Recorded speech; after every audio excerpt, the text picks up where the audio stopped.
AITA for leaving my partner at home because his OCD made me late to a dinner party at a restaurant. I, 29F, have been with my partner, 33M, for 4 years. We've had a good relationship overall. He's kind, caring, and honestly one of the most thoughtful people I know. But over the past year, his OCD has gotten significantly worse, and it's starting to dominate our lives in ways I don't think he fully realizes. I want to start by saying, I know OCD is a serious mental health condition.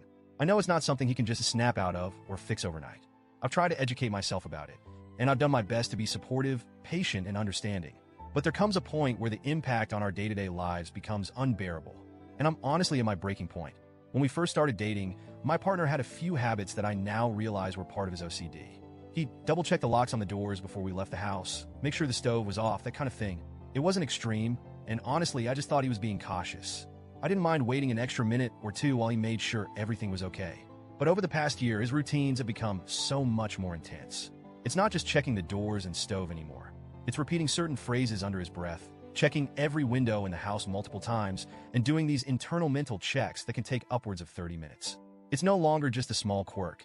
It's something that has started to consume large chunks of our time together. The worst part is that he refuses to get professional help. I've brought it up gently so many times.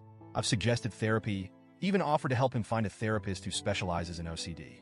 But he always shuts it down. He insists he can handle it on his own and that it's not that bad. But it is that bad. It's affecting both of our lives, and I feel like I'm constantly walking on eggshells, afraid of triggering a routine or making him feel like I'm dismissing his struggles. We're late to almost everything these days. Family gatherings, appointments, movies, it doesn't matter. If we have somewhere to be, I've learned to add at least 30 extra minutes to our prep time, sometimes more. But even with that buffer, we still end up running late. And it's exhausting. 2 weeks ago, my boss invited us to a dinner party at a really nice restaurant to celebrate a recent promotion I'd gotten. This promotion was a big deal to me. I've been working so hard for this, and this dinner felt like a recognition of all the effort I've put in. Plus, it was a chance to connect with my boss and coworkers outside of the usual work setting. In short, this night mattered to me a lot. I was already nervous about it because I wanted to make a good impression, but I was especially worried about whether we'd be able to get there on time. I knew my partner's routines would be an issue, so I tried to plan ahead. I told him we needed to leave at 6:30 p.m., but I asked him to start getting ready at 4:30 p.m., 2 whole hours beforehand. I framed it in a way that wouldn't make him feel rushed or pressured. I said something like, let's start early so we don't have to stress about time. And to his credit, he did start getting ready at 4:30. But as the evening went on, I could feel that familiar knot of anxiety building in my stomach. At first, he was just getting dressed and checking his hair, normal stuff. But then the routine started. The stove, the windows, the locks, the repeated phrases under his breath. I watched as the minutes ticked by, and I started to feel panicked.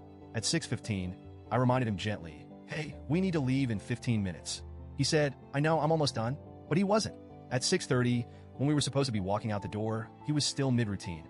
I reminded him again, more firmly this time, we're going to be late. I really need us to go now. But he couldn't stop. I could see the frustration on his face too. He didn't want to be stuck in his cycle. But he couldn't break free from it. At 6:45, I had a choice to make. If I stayed and waited for him to finish, we'd likely be 30 minutes late, if not more. And showing up that late to an event hosted by my boss felt unthinkable. So I made the call. I grabbed my purse, looked at him, and said, I'm so sorry, but I have to go. And I left. I felt sick the entire drive to the restaurant. I kept replaying the moment in my head, wondering if I should have stayed, if I should have tried harder to calm him down or help him through his routine. But I also felt relief that I was going to make it to this important dinner on time. I ended up being 5 minutes late, which wasn't a big deal in the grand scheme of things.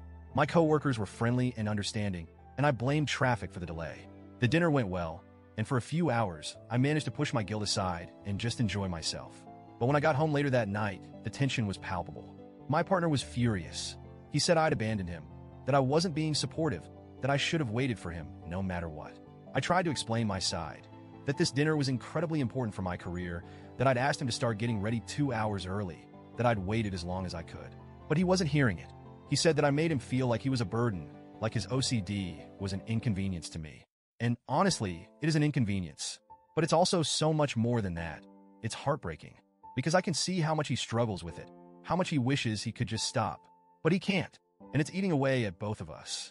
It's been 2 weeks, and things are still tense between us. He's been distant and cold. We're barely speaking, and when we do, it's clipped and awkward. I feel guilty, but I also feel angry. I feel like I've done everything I can to be supportive, but his refusal to get help is making it impossible for us to move forward. I don't know what to do. I love him, but I also feel like I'm drowning. I can't keep living like this. Constantly late, constantly anxious, constantly worried about how his routines are going to affect our plans. But I also can't imagine walking away from him, knowing how much he's struggling.